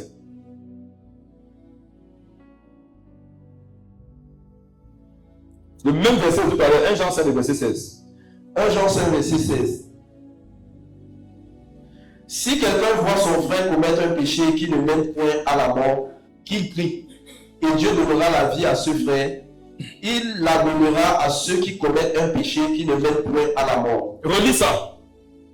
Si quelqu'un voit son frère commettre un péché qui ne mène point à la mort, La première recommandation, lorsque tu vois un frère commettre un péché, que Dieu donne, c'est quoi? La première recommandation, c'est que tu fasses quoi? Qu'il prie. Pendant combien de temps? On a dit. Jusqu'à ce que Dieu lui donne la vie. Jusqu'à ce que Dieu lui donne la vie. Si ça prend 10 ans, tu vas prier pendant combien de temps? 10 ans. Bon, maintenant, d'où vient ton affaire souvent que j'ai prié 2 mois, il ne change pas là? Qui décide du timing de la prière pour quelqu'un qui ne se sent pas bien? C'est toi ou bien son état? C'est son état qui te fait savoir que tu dois arrêter de prier. Quelqu'un est tombé, Dieu te dit prie pour qu'il se relève. Tu pries pendant 5 ans, il se relève, tu dis que c'est bon. 5 ans, c'est quoi? Dieu a dit jusqu'à ce qu'il se relève. Si tu vois quelqu'un mal fait, premier verset, ici, c'est prier. Lis la suite, qu'il prie. et Dieu donnera la vie à ce frère. Voilà une belle promesse qui est rattachée au fait que tu vas prier. C'est que Dieu va faire quoi? Dieu donnera la vie à ce frère. Amen. Si je ne vois pas Dieu donner la vie au frère, qu'est-ce que ça veut dire? Je n'ai pas fini de prier. Amen. Est-ce que vous comprenez ça? C'est un message important, mais vous assurez, quand la pratique vient, on ne vous trouve plus. Dieu dit que si tu vois quelqu'un mal faire, non, prie pour lui. Si tu pries pour lui, Dieu va lui donner la vie. Amen. Donc quand je prie pour quelqu'un, je ne vois pas la vie. Je n'ai pas fini de prier, je prie toujours. Comment je saurais que j'ai fini de prier? C'est quand j'aurais vu Dieu donner la vie à ses frères. Et si Dieu demande de donner la vie, ça veut dire qu'il était comment? Bon. Il était comment? Bon. Mais Dieu l'appelle frère. Est-ce que quand ton frère meurt, tu l'appelles encore frère? Si tu connais quelqu'un qui est mort, est-ce que tu pourrais encore avoir le fardeau de Dieu de l'appeler frère? Monsieur. Il y a les gens ici, non, quand vous vous comportez bien envers eux, ce frère, le frère, la soeur, la soeur. Quand vous faites mal, non, les gens, quelqu'un, celle-là, celui-ci, venez sur vos cœurs. Il y a les gens, vous les avez taxés de quelqu'un, non? Dieu les appelle frères. Et si tu n'appelles pas quelqu'un comme Dieu l'appelle, c'est toi qui n'as pas de communion avec Dieu. D'ailleurs, les gens par leur péché sont venus te montrer que toi tu es loin de Dieu. C'est pour ça que quand Dieu les appelle frères, tu les appelles quelqu'un. En fait, on voit ton amour et ta connaissance. On voit ton amour et ta communion avec Dieu lorsque quelqu'un péché contre toi. C'est là-bas qu'on va voir si tu es relation avec Dieu. C'est trop facile d'être bien avec les gens qui se comportent bien avec toi. Non? Qui ici naturellement ne se comporterait pas bien avec quelqu'un qui se comportait bien envers lui. Et Jésus, un jour, avec les apôtres, il a fait croire que vous avez un problème. Si vous aimez seulement comme les païens, si vous aimez seulement de vous, vous faites pas d'extraordinaire. Les païens même, ils s'aiment. Comment est-ce qu'on saura que vous êtes mes disciples? C'est qu'on va vous voir vivre dans l'amour. Et l'amour, la consiste à faire quoi? Faire du bien à celui qui t'a fait du mal. Supporter celui qui fait mal. Et moi, j'ai remarqué que ceux qui font mal ne supportent pas qu'on fasse mal contre eux. Il y a plus chiche que le chicha. Jamais. Il y a plus mal qu'on l'a volé que le bandit. Jamais. Il y a des bandits qui partent te porter comme le commissariat. Parce qu'on lui a volé des fonds qu'il avait volés. Là, ne supporte pas ça. Regarde ton comportement, regarde ta vie. Si tu es honnête avec toi, mais tu vas te rendre compte que tu n'aimes pas qu'on te fasse ce que tu fais. Ça, c'est vrai. Tu n'aimes pas qu'on te fasse ce que tu aimes faire aux autres. En fait, les gens sont spécialistes à ne pas supporter ce qu'ils sont spécialistes à faire aux autres. Et productif sur ta vie. Ce que tu vas pouvoir te faire pour 100. Amen. Si tu veux plus qu'on te fasse, non, ne fais plus. Amen. C'est toi qui méprises tout le monde au quartier. Mais tu n'aimes pas le manque de respect. Tu te prends bouillir. On te manque là la respect. Qui prie et Dieu donnera la vie. À qui? J'aimerais poser une question à quelqu'un ici. Est-ce que ceux qui t'ont offensé là, tu les taxes encore de frères? Est-ce que ceux qui n'ont pas été là pour toi, dans ton cœur, ils sont encore tes soeurs? Ils sont encore tes frères, elles sont encore tes soeurs? Ou alors tu as pesé l'appellation et la nomenclature en fonction de tes exigences qui n'ont pas été satisfaites? Amen. Ah, tu étais marié, non? Les nouveaux mariés, souvent, non? Quand ils partent de se marier, ils ont les choses dans leur tête, non? Et au moment où Brigitte est brune là, ça dit qu'elle a au moins 2 millions le mois. Je suis sûr que quelqu'un va dire que la mère me marie. Elle va dire que mon fils se prend la salle. Et voilà, non, c'est le jour qu'il se marie, il cherche au dia. Quand tu vois quelqu'un te chercher que le jour où il a besoin, comprendre, il est vraiment mort, il faut lui donner la vie. Et tu n'es pas déjà rejeté. Et voilà qu'avec la maman des mamans, quand tu es Gabriel beau, et toi qui es belle, alors si tu te donnes mon bien d'invitation. Ah ouais, mon fils va te marier, il a même marié, gloire au Seigneur. En tout cas, on sera là. Et là, le droit d'interprétation, non? Quand la mère dit on sera là, elle ne peut pas être là sans prendre la salle. Parce que regardez sa voiture, regardez son teint. Ça veut dire que tu es lui avec le dos d'or dedans. Et quand tu as dit, où est-ce que tu as là, il dit que la salle est assez bonne. Je vous dis à les gens comme ça, ils font leur vie sur vous. Ils disent non, c'est un bon pour la salle. Voilà ça que la mère n'appelle jamais un peu pour dire que la salle a fait comment. Voilà donc c'est lui qui vient un jour dire que il était chez maman Brigitte. Hein? Chez Brigitte, c'est celle-là. C'est qui était de maman, non? À qui là? Celle-là. Pourquoi la nomenclature a changé? Parce que mes exigences charnelles n'ont pas été satisfaites. Dans quel niveau de paix les gens ici? Vous allez voir que la semaine passée, c'est vous qui devez payer le loyer.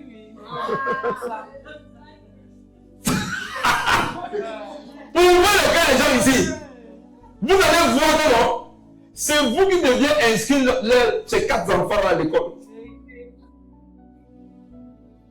Et à un moment, quand il te salue le matin, c'est pour te donner la façon dont tu peux utiliser ton salaire par rapport à lui. Hein. Bonjour papa. Oui, comment tu vas? Ça ne va pas. Qu'est-ce qui ne va pas? Tu vois, c'est une liste. En fait, la personne a écrit le message du truc. Dès qu'on envoie un tu vois liste des besoins. Waouh! C'est 15 points. Papa, mon Dieu, c'est te bénir sur ce que tu vas faire. On t'informe que tu vas faire. Et moi, souvent, remarqué que non? Il y a le moment où tu écoutes les gens, c'est bonjour, papa, mon papa d'amour, le papa. Les moments où c'est difficile, tu n'as pas pu faire, non? Et bonjour, ma fille. Bonjour. Bon. Hey! Je vous livre à l'amour. Vous êtes mort. Vous êtes besoin, pas d'une résurrection, vous avez besoin des résurrections. Vous qui faites vos vies sur les autres là, Dieu te demande que personne ne te doit. On ne se doit pas. Regardez, il ne faudrait pas que vous payiez à regarder des messages ici, non? Pour mettre vos frères dans les complications de vos cœurs. C'est vrai que l'amour couvre une multitude de péchés. Mais quand tes péchés sont propres, vous ne savez pas ce que mon niveau d'amour que j'ai là va tout couvrir. Parlons-nous sur la vérité, non? N'est-ce pas chacun de nous ici a un niveau d'amour, Cédric? Peut-être mon niveau d'amour c'est le studio. Ton niveau de problème que tu as là, c'est le stade de Fandena. On ne peut pas couvrir un stade avec le studio. Je sais pas si vous comprenez. Donc ne prenez pas à gagner, on se connaît. Amen, amen, amen. Quand on peut s'arrêter, ça veut dire que waouh, quelle église. Waouh. Si les gens vous voient généralement ici après les cultes, pour vous poser certains problèmes, ici il y a une organisation. C'est Maman Caro qui s'occupe de tout ce qui est social ici. Quelqu'un vient te voir de côté pour un besoin, ça dépend du besoin. Si c'est quelque chose de simple, tu peux faire. Mais quand ça touche déjà une certaine dimension, dis que non, je vais gérer ça Maman Caro. C'est ça que vous comprenez? Vous comprenez ce qu'elle dit? Parce qu'après avoir péché comme ça, quelqu'un va dire que voilà, ils vont te porter des fardeaux. Et j'en ai des fardeaux. Et des fardeaux psychologiques, sociaux, financiers, affectifs. Il y a même si vous avez tellement de fardeaux qu'il faut qu'on vous donne un frère pour vous fortifier. On va vous délivrer. Regardez le passage, prophète. Qui prie et Dieu fera foi. Et Dieu donnera la vie à ce frère. La première chose que je dois te donner, c'est la prière. Amen. Donc, quand tu n'es pas donné mon argent, ne me parle pas fort. Amen. Vous comprenez? La première chose qu'on va te donner, c'est la prière. Amen. Ce n'est pas mon argent, ce n'est pas ma présence, ce ne sont pas mes appels, ce ne sont pas mes SMS d'abord. C'est ma prière. Quand tu veux critiquer un frère, rassure-toi que tu es capable de prouver que ce frère n'a pas prié pour toi. Ce que je dis, c'est très fort. Amen. Il y en a ici, ils ne peuvent pas vous aider, non, mais ils peuvent prier pour vous.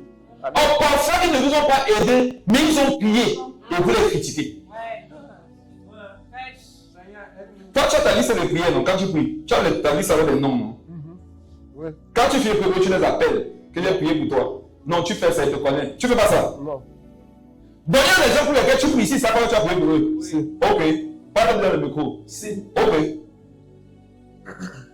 Ils sont nombreux sur la liste, non? Oui. Supposons maintenant que les mêmes personnes pour lesquelles tu pries là, tous ont des problèmes. Ça peut varier, hein. Voir bébé. Attends, avant que je n'aille où je vais aller là, dis à ton voisin, l'église, c'est pas la réunion. C'est pas la cotisation. Il y a des gens qui ont bouffé le mois passé, ils vont là. Et allez, il y a des gens qui ont bouffé le mois passé, ils les convaincu le mois, c'est lui qui va bouffer. Arrêtez ça. C'est pas la réunion. Tous les bamilekés de Dieu ici, à la fin de la prière, on va prier pour vous. Prière spéciale pour tous les bamilekés de cette église. C'est vous. C'est vous. La cotisation avec les gens de l'Ouest. Est-ce que tu sais qu'à l'Ouest, quand les gens viennent à ton deuil, tu vas aller dans tous les deuils. Un jour, j'ai vu ma mère stressée. Je lui ai dit que c'est quoi qu'on va faire comment pour recevoir les gens. Il dit que vous ne pleurez pas la personne qui est partie. Vous réfléchissez plutôt sur comment vous allez recevoir les gens. C'est la sorcellerie. Tu es en train de partir quelque part. Amen. Tous les gens pour lesquels tu as prié, supposons qu'ils ont tous des événements. Tu es un humain, non? Tu peux être dans toute leur vie. Est-ce que tu sais maintenant qu'il y en a pour lesquels tu as prié qui vont te critiquer? Préférez la présence spirituelle à la présence physique. Je vous dis la vérité. Préférez ça. Moi, j'ai décidé dans ma vie de donner, de ne pas attendre. Tu sais pourquoi? Quand tu t'es positionné à ne pas attendre, non, ton cœur va toujours être pur. Mais quand tu t'es positionné à recevoir, le jour où tu ne recevras pas, tu vas compromettre ta foi. Et tu auras péché contre Dieu et contre ton frère gratuitement. Matthieu 7, 12, ce que tu aimerais qu'on fasse sur toi, c'est Dieu qui te dit de faire ça pour les autres. Amen. Il a dit faites les autres. Est-ce qu'il a dit qu'on fasse pour toi? Que chacun décide ici que c'est moi qui ferai dans vos vies. Amen. Chacun va dire ça, je veux faire dans ta vie. Amen. Il dit ça à ton mari, il veut faire dans ta vie. Maintenant, s'il y a le retour, c'est bon. S'il n'y a pas de retour, non, c'est pas ça qui va déterminer ses voies pour toi. Si c'était ça, c'est que vous me donnez la cotisation aussi. Il ne bouffe pas souvent trop. Et cotise. Amen. Mais frère, est-ce que vous savez que cette attente exagérée parfois qu'on a les uns les autres, ce n'est pas l'amour de Dieu? Non. L'amour, Jésus nous a tant aimé qu'il a. Dieu nous a tant aimé qu'il a fait quoi? Il a donné. Il n'a pas. La Bible n'a pas dit que Dieu a tant aimé le monde qu'il a pris. Il a tant aimé le monde qu'il a donné. Lorsqu'il y a l'amour, on veut donner. Amen. Vous comprenez? Lorsqu'il y a l'amour, on veut donner. L'amour donne. L'amour donne. Et sois le plus gentil du monde, tu ne peux pas donner à tout le monde. Et rassure-toi que non, ne pouvons pas donner à tout le monde. Forcément, il y a des gens à qui tu n'auras pas donné, qui ne vont pas forcément t'aimer. Mais ne culpabilise pas. Vous qui essayez de faire dans la vie des gens, ils ne le reconnaissent pas. Ne culpabilisez pas. Si vous savez que vous avez fait de votre mieux, Amen. soyez tranquille. Et je répète bien que vous ne les devez pas payer. On fait à cause de Dieu. Amen. Il ne faudrait pas qu'à ça devient comme un droit. Vous comprenez? Vous voyez, B et C là. C'est proche, mais vous devez les séparer de vos vies. Blessé et choqué, c'est BC. Allez agir, Jésus. Et si tu ne connais pas bien prononcer, j'y vais à Z, Jésus. Elle ne vient plus à l'église, pourquoi? Parce qu'elle a fait un don à l'église, on ne lui a pas dit, mais si tu faisais le don à qui? Question. Tu faisais à qui? Au pasteur? Vous qui faites les choses pour que vous voyez, ne faites plus. Amen. Autant je suis aveugle. Si ce qui te motive, c'est qu'il va voir. Il va me remercier personnellement. Il va parler devant les gens. Ne fais plus. Si tu as mis la preuve, Dieu te rembourse. Estime ce que tu as fait, te rembourser. Vous vous moquez de Dieu. Vous n'avez plus de crainte dans vos cœurs. Vous n'avez plus peur de la mort même. Faites attention. Et regardez, nous, ce qu'on prêche, on le fait. Ça veut dire qu'elle est morte, non? On doit lui donner la vie. On veut lui donner la vie, elle refuse. Voilà aussi où je vais vous dire une chose. Quand tu veux aider quelqu'un qui se noie à sortir de l'eau, s'il s'agit trop au point où tu vois que toi-même tu es en train de couler, laisse-le mourir. Il y a pas là quelqu'un. Laisse-le mourir. J'aime les moniteurs de natation. Ceux que vous voyez dans les plages, surveillez les gens qui nagent. Quand il y a quelqu'un qui veut se noyer, il court à lever de l'eau là. Dans la formation qu'on est dans, on leur dit que lorsque tu dois sortir quelqu'un de la noyade, s'il est trop agité, laisse-le. Si tu tombes dans l'eau pour essayer de le faire submerger, son agitation va faire que vous allez couler à deux. On dit laisse-le s'agiter. Quand tu vois qu'il a perdu, il faut se dire de descendre. Maintenant tu entres dans l'eau, tu le fais sortir. Là, ils seront obéissants. Amen. Il y a les gens, dans leur affaire de besoin d'égarement, là, ils sont trop agités. Tu essayes, laisse-les. Amen. Ce message n'est pas de dire allez faire l'impossible. Allez faire selon ce que la Bible a dit. Quand c'est possible. Il y a des gens, vous voulez leur donner la vie, ils disent ne veut pas. Tu fais comment? Tu vas prier pour lui, non? Et espérons que Dieu lui donnera la vie. Donc il faut prier. Jacques 5 maintenant, le verset 15. Reviens là-bas en bas.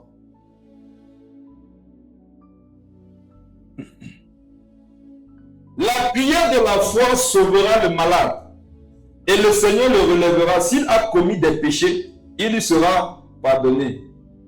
Quand un frère chute ou bien tombe, il a commis un péché, non? Et on dit que le pardon qu'il recevra dépend de quoi? De la prière. Est-ce que vous savez qu'il y a des personnes à qui Dieu n'a pas encore pardonné parce que vous n'avez pas encore prié pour ces personnes-là? Je vais vous expliquer le processus. Pour que Dieu te pardonne, il faudrait que tu lui demandes pardon, non? Or, il y en a qui n'ont plus la force d'aller demander pardon à Dieu. Parce que ces personnes culpabilisent. Or, si tu pries pour la personne peut retrouver en elle la force de partir demander pardon à Dieu. Donc, certains actuellement ne peuvent pas demander pardon à Dieu parce que vous n'avez pas prié pour eux. Vous voyez le verset, s'il te plaît. La prière de la foi sauvera le malade et le Seigneur le relèvera. Et s'il a commis des péchés, il lui sera pardonné. La prière le sauvera, ça veut dire qu'il est perdu. Il est mort, comme on ne fait que le voir depuis le départ. Le péché de la rétrogradation te plonge dans une forme de mort. Et quand ça, tu as besoin de prière.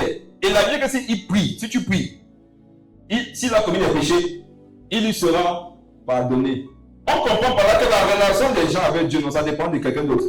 La relation de quelqu'un avec le Seigneur dépend de quelqu'un d'autre. Ta capacité à te repentir là, c'est peut-être parce qu'il y a quelqu'un qui prie pour toi afin que tu aies le cœur humble. Amen. Parce qu'il y a des gens qui ont le cœur endurci, pourquoi tu ne fais pas partie d'eux? Il ne faut pas croire que c'est parce que toi tu aimes trop Dieu. Il se peut que quelqu'un prie pour ton cœur, pour que ton cœur soit humble. C'est pour ça que tu arrives à te repentir facilement et à te révéler lorsque tu n'as pas le fait. Regardez dans le dégât qui a à rester dans l'inquiétude si quelqu'un n'a pas prié pour toi. Allons dans Matthieu. Matthieu 6.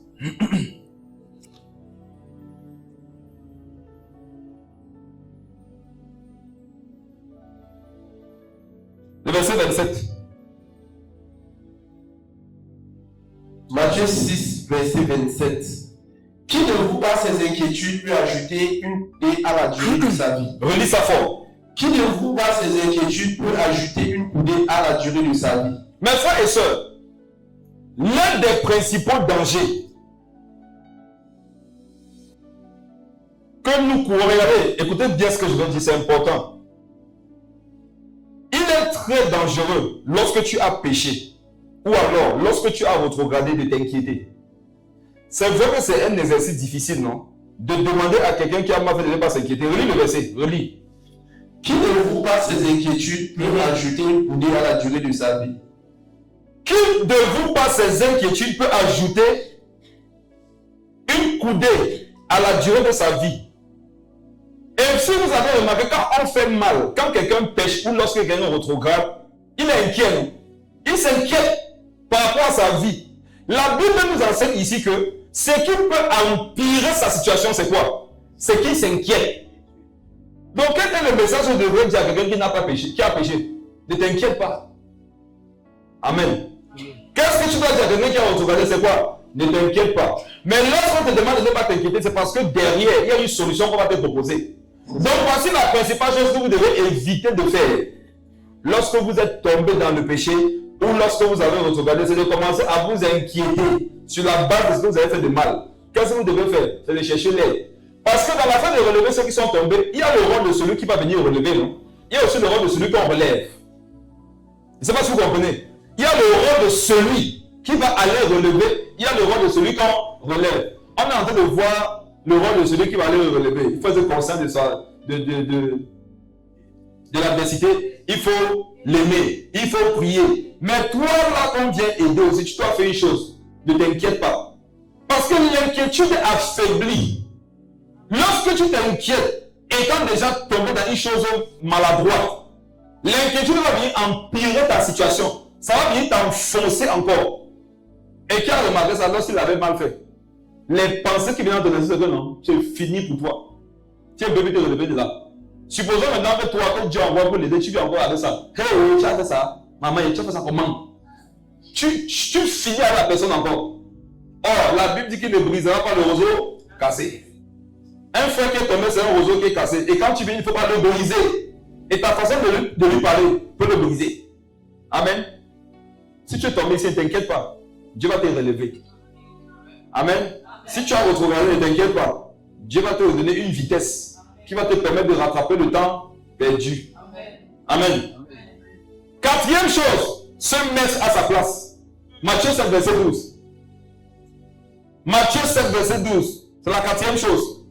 Se mettre à sa place. Matthieu 7, 12. Oui. Tout ce que vous voulez que les hommes fassent pour vous, faites-le de même pour eux. Ça veut dire que quand je vois mon frère qui est tombé, mais qui a retrouvé, qu'est-ce qu'il va faire? Je me mets à sa place et je déclare que c'est moi qui suis tombé. Qui te connaît là, je ne vais pas venir dessus. Si tu veux apprendre ce qui a été dit par rapport à ça, va écouter le dernier live. On a vu dans le live dernièrement que s'il l'un a sujet de se plaindre de l'autre, faites quoi? Pardonnez-vous réciproquement. Bon, j'ai un peu vous expliquer ça. Par pitié. Parce qu'il y a beaucoup de compassion dans mon cœur. Relis Matthieu 7, verset 12. Tout ce que vous voulez que les hommes fassent pour vous, faites-le de même eux, car c'est la loi et les prophètes. Ok. Colossiens 3, le verset 13. Matthieu 7, 12 dit que ce que tu aimerais qu'on fasse pour toi, fais ça pour l'autre. Donc, mets-toi à sa place. Ça, c'est le résumé de Matthieu 7, verset 12. Dans la vie, mets-toi à la place de ton frère. Maintenant, que dit Colossiens 3, le verset 13?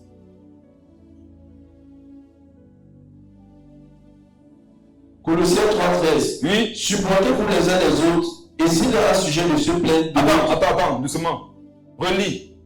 Supportez-vous les uns les autres. Continue. Et si l'un a sujet de se plaindre de l'autre. Si l'un a sujet de se plaindre de l'autre. Faites quoi? Pardonnez-vous réciproquement. Pardonnez-vous réciproquement. C'est pas logique, non? Ah oui. Amen. Je vais faire le même exemple que j'avais fait la dernière fois. Il y a 2 personnes, s'il vous plaît. Viens. Viens. Tu vas avoir la veste. Viens, mon père. Viens, toi, mon père. Alors, maintenant, quand tu n'es pas bien, on ne fait pas nos exemples avec toi. Voilà, acclamons le Seigneur pour la pauvreté dans cette église. Voici ce qu'on prêche. Alléluia. Quand tu vas t'habiller pour venir à l'église ce matin, dis-toi que est-ce qu'on peut me prendre pour faire l'exemple avec moi?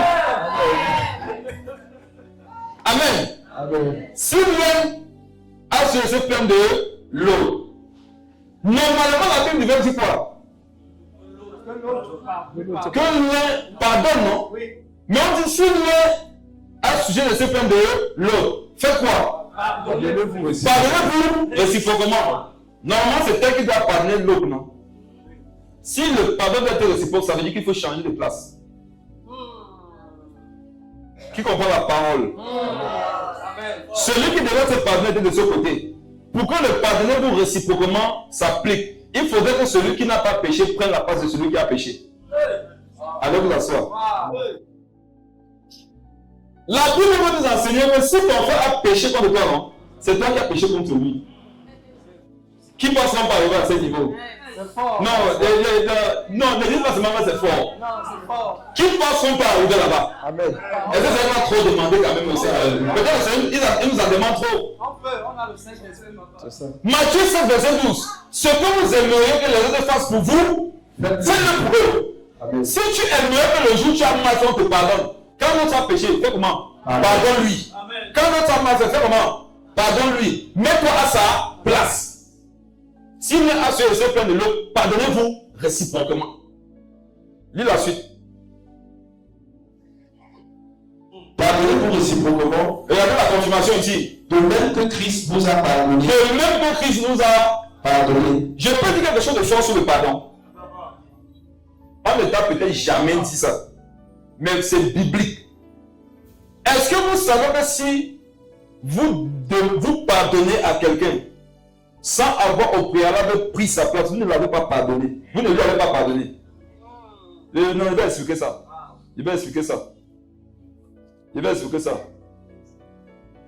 que Christ a fait. Vous voyez ce qu'on vient de faire, non? Si la sœur pardonne au frère sans avoir pris sa place, selon Dieu, ce n'est pas le pardon. C'est l'excuse. Et quand quelqu'un t'a excusé, on sait. Vous comprenez, non? Un jour va te rappeler ça. Quand il y a cette excuse, c'est bon, non? C'est pas profond. Le pardon est profond. On demande de nous pardonner comme qui a fait. Comme Christ. Comme qui l'a fait. Christ. Regardez comment ça s'est passé pour que Christ nous pardonne. N'est-ce pas fallu qu'il prenne d'abord notre place à la croix? Oui. Si tu n'as pas pris la place de quelqu'un, tu ne peux pas lui pardonner. Si tu dis que tu as pardonné à quelqu'un alors que tu n'étais pas mis à sa place, lui le coupable, tu ne lui as pas pardonné. Tu l'as excusé. Et comme tu l'as excusé, non, un jour tu vas l'accuser alors que tu nous disais que tu avais pardonné. Quand on a pardonné, on oublie. Mais quand on est excusé, on n'oublie pas. Comme Christ nous a pardonné, comment Christ nous a pardonné? Il a pris notre place. Lui qui était juste. Maintenant, il a tellement pris notre place que son père ne l'a jamais appelé péché. Son père l'a appelé péché. Vous savez ça? Oui. Est-ce que vous savez que l'un des noms que Christ a porté, c'est péché? Son nom. La Bible dit que son père l'a fait devenir péché pour nous. C'est grave. Hein? Amen. Avant de pardonner à quelqu'un, mets-toi là-bas à sa place. Si tu ne te mets pas à sa place, tu ne lui as pas pardonné. Et tu vas voir que quand tu te mets à la place de l'autre, tu peux endurcir le pardon par rapport à lui-même. difficile de relâcher le pardon? Parce que tu n'as pas pris sa place. Revenez, vous deux, quoi. Fon et... Revenez. Disons-nous la vérité, non? Si tu as la bouteille dossier, avec ça, voilà. Supposons que si tu es en colère contre quelqu'un, tu peux facilement ouvrir, comme je vois souvent à la télé blanc. Tu vois? Tu m'as blessé, frère. Ouvre-la, verse tout là celui qui t'a blessé. C'est là que tu vas comprendre l'exemple, là, ça peut aller loin, hein? Regardez, n'est-ce pas que si tu es en colère contre lui, tu peux ouvrir la bouteille là, tu verses ça sur lui. Vrai ou faux? Supposons maintenant que tu te mets à sa place. Mets-toi à sa place encore. Non, garde la bouteille d'eau. Parce qu'au départ, c'est quand même lui qui a fait, non? Est-ce que tu peux ouvrir la bouteille là, tu fais ça sur toi-même? Même si tu es fâché, comment? Est-ce que tu peux faire ça? Voilà ce qu'on appelle le pardon. Amen. Allez vous asseoir. Amen. Regardez, non? Vous avez de la peine à pardonner aux gens parce que vous n'avez pas pris leur place. Amen. Quand vous allez prendre la peine de ceux qui vous offensent, vous allez pardonner. Je vous assure, la prochaine fois que quelqu'un va pécher contre vous, allez prier pour la personne. Dieu va vous parler. Dieu va te dire pourquoi la personne a péché. Tu vas dire waouh. En fait, ce que tu vas ressentir, c'est ce que la personne ressent. Tu vois un peu? Les pleurs de la personne, tu vas les ressentir. Ils ne sont pas ensemble. Hein? Mais si tu veux seulement regarder que moi, je n'ai rien fait, la personne a mal fait, pas, Dieu n'est plus là-bas. Dieu a déménagé. Actuellement, là, Dieu prend la place des pécheurs. Ce n'est pas la loi où il était le nom, il a envoyé seulement le jugement. Aujourd'hui, Dieu est proche de ceux qui font mal. Amen. Il prend leur place. Il leur montre comment bien faire par la suite. Maintenant, l'autre a vu comment tu as pris sa place et comment tu as versé l'eau sur toi-même. Tu vois, ça va le laisser indifférent. Il va changer. Ça va parler à son cœur, la personne va être transformée. Tu vas te voir. Ok, continuons. Lis. Supportez-vous les uns les autres. Oui. Et s'il a un sujet de se plaindre, pardonnez-vous réciproquement, de même que Christ vous a pardonné, pardonnez-vous aussi. Nous devons nous pardonner de même que Christ nous a pardonné, pas comme nous voulons. Ce n'est pas toi qui dis comment tu vas pardonner. Si tu dois pardonner, tu pardonnes comme Christ l'a fait. Et Christ, en nous pardonnant, il a pris notre place. Il nous demande de le faire les uns pour les autres. Les gens que tu n'aimes pas là, les gens que tu ne pardonnes pas. Le commandement que Dieu te donne aujourd'hui, c'est que prends leur place. Amen. Prends leur place. Dernière chose à faire, Matthieu 28. C'est leur enseigner ce que Jésus t'a prescrit. Quand tu te plains de quelqu'un, c'est parce que tu sous-entends que lui, il n'a pas une connaissance que toi tu as, non? Maintenant, qu'est-ce que Jésus nous a dit dans Matthieu 28? Allez, faites quoi? Toutes les nations des disciples. Et faites comment? Les baptisants au nom du Père, du Fils et du Saint-Esprit. Ensuite, Et enseignez-leur. Enseignez-leur. Oui. Tout ce que je vous ai prescrit. Enseignez-leur tout ce que je vous ai prescrit. Amen. Tu te plains de lui, non? Il n'y a pas de problème. Tu te plains d'elle, non? Ça veut dire que toi, tu connais. En fait, une plainte veut dire que je sais bien faire. Elles sont ensemble, mes frères. Et toi, tu fais mal. Je vais donc te montrer comment on fait. Si après tu te plains, tu n'apprends pas, tu n'as rien fait. Reprends ça et enseignez quoi? Et enseignez-leur à observer tout ce que je vous ai prescrit. Tout ce que je vous ai prescrit. L'autre là, dont tu te plains, n'a pas encore eu certains apprentissages de certaines choses que je t'ai enseignées. Le temps que tu prends pour te plaindre, va lui enseigner ça. Et il va arrêter de faire. Et tu n'auras plus d'objet de plainte. Le meilleur moyen de stopper les plaintes dans ta propre bouche, non? C'est de pousser l'autre à ne plus faire en sorte que tu te plaignes de lui. Vous avez compris ça? Amen. Oui, c'est le meilleur moyen. Aide-le. Regardez, si tu dis que le frère s'il est trop arrogant, et c'est ça qui te fait te plaindre tout le temps, aide-le à être humble, non? Il ne sera plus arrogant et tu n'auras plus d'occasion de te plaindre de lui. Amen. Amen. Voilà les 5 étapes. Première étape. Être conscient de l'adversité. Parlez fort. Être conscient de l'adversité par laquelle il passe. Deuxième chose, il faut l'aimer. Troisième chose, il faut prier. Et quand tu pries, ce n'est pas seulement pour l'autre, tu pries pour toi aussi. Parce que parfois les gens ont mal fait, mais vos cœurs sont plus gâtés qu'eux. Certaines personnes parfois ont mal fait, non? Mais devant Dieu, ceux qui n'ont même pas fait, leur cœur est plus gâté devant Dieu que la personne qui a mal fait. Ça, c'est vrai. Troisième chose, c'est l'aimer. Quatrième chose, c'est faire quoi? Prendre sa place. Faut te mettre à sa place. Et dernière chose, enseigne-lui. Leur enseigner. Et vous l'assure, si vous faites ça, non? Ça va aller très bien. Ça marche dans le foyer, dans les amitiés, les relations sociales, les relations pour ça. C'est une formule qui marche partout, c'est biblique. Amen. Amen. Acclamons la parole du Seigneur, on a fini. Dimanche, on va conclure avec ce thème. Et si après ça, tu ne changes pas, c'est que tu es un démon, c'est que tu es un sorcier. Vous voyez? Et comme tu es un démon ou un sorcier, on va te conseiller de montrer ton vrai visage et ta vraie forme. Pour qu'on sache qu'on doit s'asseoir à côté de toi. Amen. Qui ici s'engage à ne pas être un opposant à la vie de son frère, mais à vraiment faire ce qu'il peut pour qu'il devienne meilleur? Je prie pendant que ta main est levée, que Dieu dépose sur toi une onction, une force, une grâce pour pouvoir pratiquer cette vérité, pour pouvoir pratiquer cette vie, pour pouvoir pratiquer ce style de manifestation du royaume au nom de Jésus. Amen. Amen. Seigneur, merci pour ta parole. Donne de la garder dans nos cœurs et de la mettre en pratique pour la gloire de ton nom.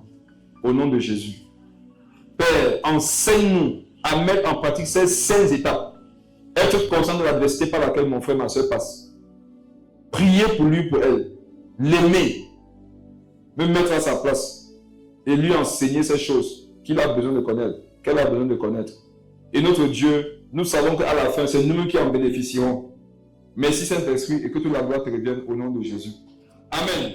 Amen. Que Dieu vous bénisse.